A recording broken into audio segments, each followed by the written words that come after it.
अस्सलाम वालेकुम dear students. ये चैप्टर नंबर 2 का न्यूमेरिकल प्रॉब्लम 17 है। इसमें हमें बताया गया कि आपके पास एक स्फेरिकल बॉल है और बॉल का वेट जो है वो 50 न्यूटन है। यहाँ पे कोई आपके पास ब्रिक वगैरह पड़ी हुई है, ईंट वगैरह कोई, उसकी जो हाइट है वो 5 सेंटीमीटर है। वो कह रहा है कि इस यहाँ पे इधर को फोर्स लगाई गई है। वो पूछ रहा है कि कितनी मिनिमम फोर्स लगाई जाए तो ये बॉल जो है जस्ट ग्राउंड को लिफ्ट से उठ जाएगी, यानी ग्राउंड को छोड़ देगी। सिर्फ जस्ट इसको उठाने के लिए यहाँ पे मिनिमम फोर्स जो है वो कितनी रिक्वायर होगी। बाकी इसमें इलिस्ट्रेशन क्या दिखाई गई है कि ये स्फेरिकल बॉल का जो रेडियस है वो 20 सेंटीमीटर बताया गया है और इसके सेंटर से 10 सेंटीमीटर के फासले पे यहाँ पे इस तरफ को क्या लगाई गई है, फोर्स लगाई गई। अच्छा, अब हम सहारा लेंगे आपके पास सेकंड कंडीशन ऑफ इक्विलिब्रियम का, that is sum of the torque जो है वो मस्ट बी इक्वल टू 0। अच्छा, अब मैंने जो एक्सिस ऑफ रोटेशन लिया है वो ये वाली जगह एक्सिस ऑफ रोटेशन ली है कि जिसके गिर्द ये जो स्फीयर है ये यूं मूव कर सकता है। अब इसको जगह लेने का खास मकसद है, क्योंकि जाहिर सी बात है कि जब यहाँ पे ये बॉडी जब इधर को फोर्स से खींची जाएगी, ये जो इसकी जो कॉर्नर है ये एक यहाँ पे आपके पास रिएक्शनल फोर्स दे रही होगी। फिर वो रिएक्शनल फोर्स इस एक्सिस ऑफ रोटेशन में से पास हो जाएगी, सो उसका अमल दखल जो है वो खत्म हो जाएगा। आपके पास सिर्फ अब दो ही टार्क बचेंगे, जो ये एफ फोर्स, ठीक है, इसकी वजह से आपके पास जो है वो एंटी क्लॉकवाइज टार्क होगा और ये वेट जो इसके स्फीयर के सेंटर पे डाउनवर्ड एक्ट कर रहा है 50 न्यूटन जो वेट है इसका, इसकी वजह से आपके पास क्लॉकवाइज टार्क होगा। सो हम जो एंटी क्लॉकवाइज टार्क होता है उसको पॉजिटिव लेते हैं।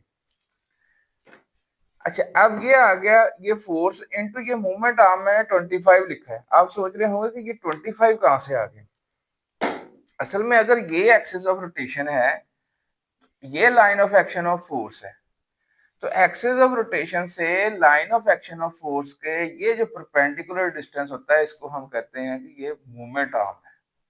सो इस एफ फोर्स के लिए ये मूवमेंट आर्म बनेगा। अब ये 25 सेंटीमीटर कैसे? देखिए 5 सेंटीमीटर इस ब्रिक की हाइट है, रेडियस इसका है कितना आपको पता है 20 सेंटीमीटर। 20 सेंटीमीटर में से अगर ये 5 सेंटीमीटर निकाल दें तो 15 सेंटीमीटर ये हो गया और 10 सेंटीमीटर ये हो गया। तो इसका मतलब है 15 प्लस 10, तो ये आपके पास डिस्टेंस जो है ये 25 सेंटीमीटर बनता है, जो कि एफ फोर्स के लिए क्या है, मूवमेंट आर्म है। F into 25। अच्छा, अब ये जो वेट है ये उसकी line of action of force है।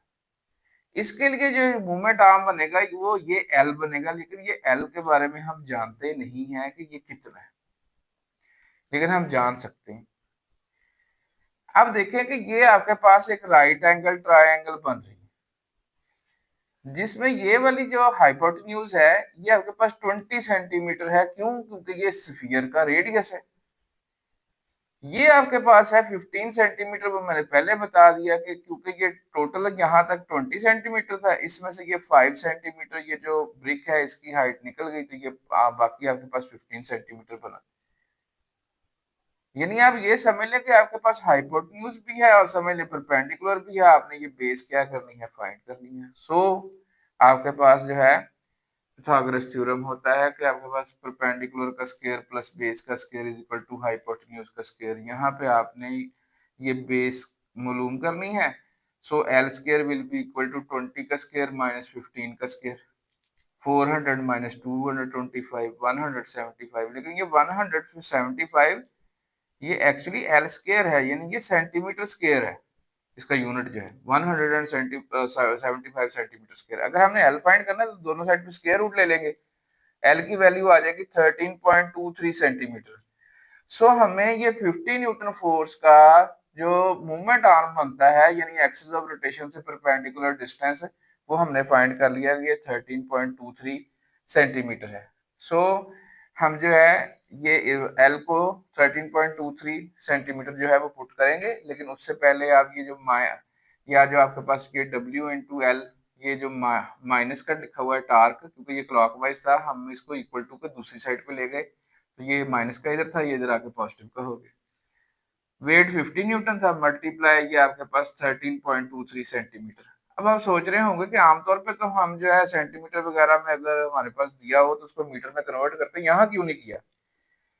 एक्चुअली हमारे पास ये जो 25 थे ये भी सेंटीमीटर थे, ये भी आपका 13.23 भी क्या है सेंटीमीटर है, तो ये आपस में इनके यूनिट्स कट जाने हैं, हमें यहाँ पे कन्वर्जन की जरूरत नहीं है।